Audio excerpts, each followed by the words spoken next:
इस विश्लेषण में आपका स्वागत है। आज हम एक ऐसे टॉपिक पर बात करने वाले हैं जो डीपली साइकोलॉजिकल है और सच कहूं तो जिसे अक्सर सबसे ज्यादा गलत समझा जाता है। आज हम ह्यूमन अट्रैक्शन और इन सोशल डायनामिक्स की साइंस को पूरी तरह से डिकोड करने वाले हैं। ट्रस्ट मी, ये काफी इंटरेस्टिंग होने वाला है। Okay, let's dive into this. एक delusion killing reality check से शुरुआत करते हैं। सच्चाई ये है कि ज्यादातर लोग अपनी फिजिकल अपील को बहुत बढ़ा चढ़ाकर आंकते हैं। मतलब उन्हें लगता है कि वो हाईली अट्रैक्टिव हैं, जबकि स्टैटिस्टिकली देखा जाए तो वो बिल्कुल एवरेज होते हैं। तो क्या लोग अपनी खुद की सोशल वैल्यू को समझने में गलती कर रहे हैं? बिल्कुल, हम अक्सर इस इल्यूजन में जीते हैं और यहीं से सारी सोशल मिस्टेक्स शुरू होती हैं। आज के इस विश्लेषण का रोड मैप बिल्कुल क्लियर है। हम शुरू करेंगे the reality of average attraction से, फिर क्वाइट सोशल सिग्नल्स को डिकोड करेंगे, उसके बाद the psychology of approaching, magnetic conversation control और आखिर में डिसाइसिव रोमांटिक एस्केलेशन पर जाएंगे। ये अनकंफर्टेबल सच्चाई को फेस करने से लेकर एक मैग्नेटिक करिश्मा बिल्ड करने तक का एक कंप्लीट प्रूवन साइकोलॉजिकल सफर होने वाला है। तो चलिए अपने पहले सेक्शन पर आते हैं, the reality of average attraction.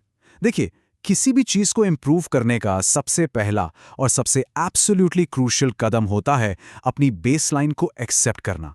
जब तक सच्चाई को समझेंगे नहीं, तब तक सोशल इंटरैक्शंस बेहतर कैसे होंगी? यहाँ कुछ ब्रूटल इंडिकेटर्स हैं जो बताते हैं कि आपको एवरेज परसीव किया जा रहा है, जैसे द गेटकीपर फ्रेंड। क्या लोग आपका इस्तेमाल आपके ज्यादा अट्रैक्टिव दोस्तों तक पहुंचने के लिए कर रहे हैं? या फिर जीरो ऑर्गेनिक अप्रोचेस। क्या पिछले कुछ महीनों में किसी ने नेचुरली आकर आपसे बात की है? फिर आता है सेफ वर्सेस सेक्सी। अगर लोग आपके आसपास तुरंत रिलैक्स हो जाते हैं, एक भाई या कोवर्कर की तरह ट्रीट करते हैं, तो याद रखिए, सिर्फ सेफ फील करवाना अट्रैक्शन नहीं होता। डेटिंग ऐप्स पर जीरो मैचेस और सिर्फ बड़ी उम्र के लोगों से मिलने वाले पोलाइट कॉम्प्लीमेंट्स भी इसके क्लियर साइंस हैं। अगर ये साइंस मैच होते हैं तो घबराने की बात नहीं है, आप अनलकी नहीं हैं, बस आपको थोड़ा काम करने की जरूरत है। So the crucial point is, attractiveness isn't magic, it's leverage. ये कड़वी सच्चाई जरूर है, लेकिन ये एक बहुत ताकतवर सोच में बदल सकती है। एवरेज होना पूरी तरह से फिक्सिबल है। अपने स्टाइल, प्रेजेंस, ग्रूमिंग और साइकोलॉजी के सही इस्तेमाल से इस लेवरेज को आप बहुत आसानी से अपनी सबसे बड़ी ताकत बना सकते हैं। अब आते हैं दूसरे सेक्शन पर, डीकोडिंग क्वाइट सोशल सिग्नल्स। अक्सर लोग अपनी सोशल स्ट्रगल्स को खुद ही और बढ़ा लेते हैं क्योंकि वो रोम को यानी अट्रैक्शन के इन शांत और चुपचाप दिए गए साइकोलॉजिकल सिग्नल्स को कंप्लीटली मिसरीड कर लेते हैं। हॉलीवुड मूवीज ने हमारे दिमाग में एक अजीब सा मिथ डाल दिया है। वहां अट्रैक्शन का मतलब है लाउड ऑब्वियस फ्लर्टेशन और परफेक्ट स्मूथनेस, लेकिन असल साइकोलॉजिकल रियलिटी बिल्कुल अलग है। साइंस कहती है कि जेन्युइन अट्रैक्शन अक्सर नर्वसनेस, सेल्फ अवेयरनेस और आई कांटेक्ट अवॉइड करने जैसी अजीब हरकतों को पैदा करती है। ज्यादातर लोग मूवीज की तरह लाउड सिग्नल्स का वेट करते रह जाते हैं और जो रियल सटल सिग्नल्स होते हैं उन्हें कंप्लीटली मिस कर देते हैं। अब इसको देखिए, ये एक बहुत ही डीपली इनवॉलंटरी रिएक्शन है, जिसे दी आईब्रो फ्लैश कहते हैं।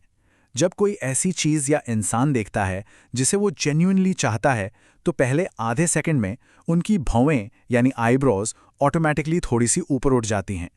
इंसानी दिमाग इन अट्रैक्शन सिग्नल्स को लीक कर देता है, इससे पहले कि उनका कॉन्शियस माइंड उसे दबा सके। ये इतना फास्ट होता है कि आप इसको फेक नहीं कर सकते। एक और बहुत ही टेंडर और खूबसूरत साइकोलॉजिकल मार्कर है प्रोटेक्टिव इंक्लूजन। सोचिए, आप एक ग्रुप में हैं, कोई लेफ्ट आउट महसूस कर रहा है और कोई उन्हें चुपचाप सीमलेस तरीके से वापस बातों में शामिल कर लेता है। ये आम दोस्ती नहीं होती। इसके साथ ही छोटे टचेस, जिन्हें हैप्टिक कम्युनिकेशन कहते हैं, और दूसरे की बॉडी लैंग्वेज को नेचुरली मैच करना, ये सब हिडन डिजायर के ट्रू बैरोमीटर्स होते हैं। तीसरा सेक्शन बहुत इंपॉर्टेंट है, द साइकोलॉजी ऑफ अप्रोचिंग। ये जो एक मिथ है ना कि सक्सेसफुल अप्रोच के लिए अंदर से कोई जादुई कॉन्फिडेंस या परफेक्ट टाइमिंग होनी चाहिए, इसे अभी भूल जाइए। कॉन्फिडेंस एक फीलिंग नहीं, एक बिहेवियर है। Let's move to and see how this builds. एक successful approach actually 4 simple steps में काम करता है। स्टेप 1 है सोशल प्राइमिंग। इंटरैक्शन को स्टार्ट में ही वार्म करना एक स्लाइट स्माइल के साथ। स्टेप 2, जो मेरा फेवरेट है, एंजाइटी रीअप्रेजल। अपनी घबराहट को छुपाने के बजाय उसे कैजुअली बोल दीजिए, एक्चुअली मैं थोड़ा नर्वस था पर आपसे बात करनी थी। ये आपको तुरंत रिलेटेबल बना देता है। स्टेप 3, कोई स्क्रिप्टेड परफॉर्मेंस मत दीजिए, बस जेन्युइन क्यूरियोसिटी दिखाइए। और स्टेप 4, उनका नाम एक बार नेचुरली बोलना, क्योंकि हमारा दिमाग अपने नाम को सुन के तुरंत रिकग्निशन और कनेक्शन एक्टिवेट करता है। अब हम बढ़ते हैं अपने चौथे सेक्शन की तरफ, मैग्नेटिक कॉन्वर्सेशन कंट्रोल। देखिए, हाईली करिज्मेटिक लोग नेचुरली गिफ्टेड नहीं होते और ना ही वो कोई एक्ट परफॉर्म करते हैं।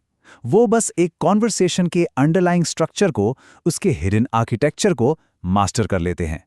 इस टेबल को ध्यान से देखिए। अपनी इन कॉमन बुरी आदतों को आप कैरिज्मेटिक सॉल्यूशन से कैसे बदल सकते हैं? अगर आप रिप्लाई करने में ओवरथिंकिंग करते हैं तो द 5 सेकंड रूल ट्राई कीजिए। जो पहला सच्चा थॉट दिमाग में आए उसे बोल दीजिए। अगर ऑकवर्डली स्टेयर करने की आदत है तो द 3 सेकंड स्कैन अपनाइए। 3 सेकंड का आई कांटेक्ट और फिर नेचुरल ब्रेक।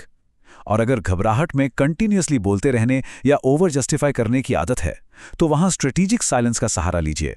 चुप्पी को अपना काम करने दीजिए। इन लाउड परफॉर्मेटिव बिहेवियर्स को ड्रॉप करने से ही आपकी सोशल ग्रेविटी कंप्लीटली शिफ्ट होती है। यहां एक बहुत इंटरेस्टिंग सवाल उठता है, मुश्किल बातचीत में सोक्रेटिक मेथड लोगों के डिफेंस मैकेनिज्म को कैसे बाईपास करता है?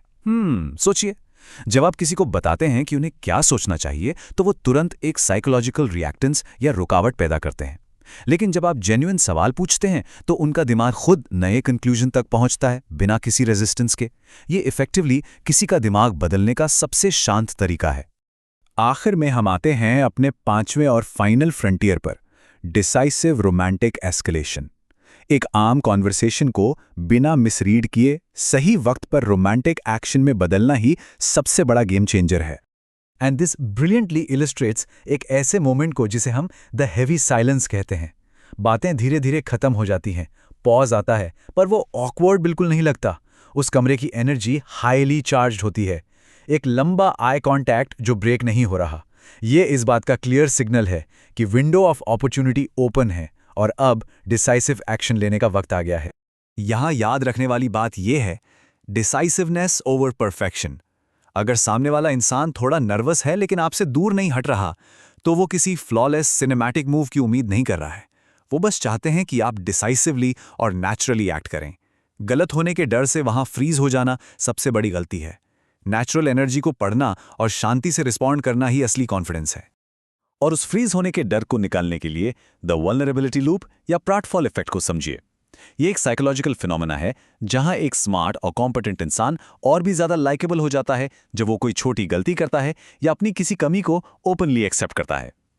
हमेशा इंप्रेसिव दिखने का प्रेशर छोड़ दीजिए। अपनी सच्चाई, अपनी जेन्युइन इम्परफेक्ट ह्यूमैनिटी को अपनाना ही अल्टीमेटली आपका सबसे इंपॉर्टेंट सोशल लेवरेज है।